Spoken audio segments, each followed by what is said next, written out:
உலகத்தில் 95% மனிதர்கள் தங்களுடைய கனவுகளுக்காக அல்ல, மற்றொருவரின் கனவுகளை நிறைவேற்றுவதற்காக பகலும் இரவும் உழைக்கிறார்கள்.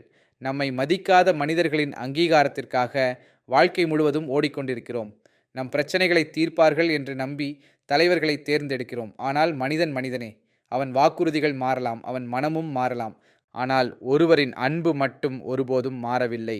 அவர் கர்த்தராகிய இயேசு கிறிஸ்து. நீங்கள் அவரை தேடுவதற்கு முன்பே அவர் உங்களை தேடினார்.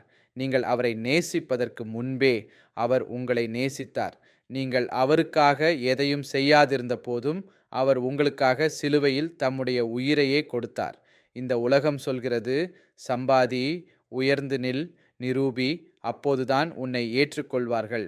ஆனால் கர்த்தராகிய இயேசு சொல்கிறார், பாரமாயிருக்கிற அனைவரும் என்னிடத்தில் வாருங்கள், நான் உங்களுக்கு இளைப்பாறுதலை தருவேன். சம்பளம் மாறலாம், பதவி மாறலாம், நண்பர்கள் மாறலாம், அரசாங்கங்கள் மாறலாம். ஆனால் சிலுவையில் வெளிப்பட்ட கிறிஸ்துவின் அன்பு ஒருபோதும் மாறாது. இன்று உங்களிடம் ஒரு கேள்வி.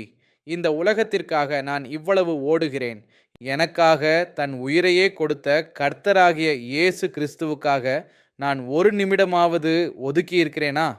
நாம் இன்னும் பாவிகளாய் இருந்த போதே கிறிஸ்து நமக்காக மரித்ததினாலே தேவன் நம்மேல் வைத்திருக்கிற தம்முடைய அன்பை வெளிப்படுத்துகிறார்.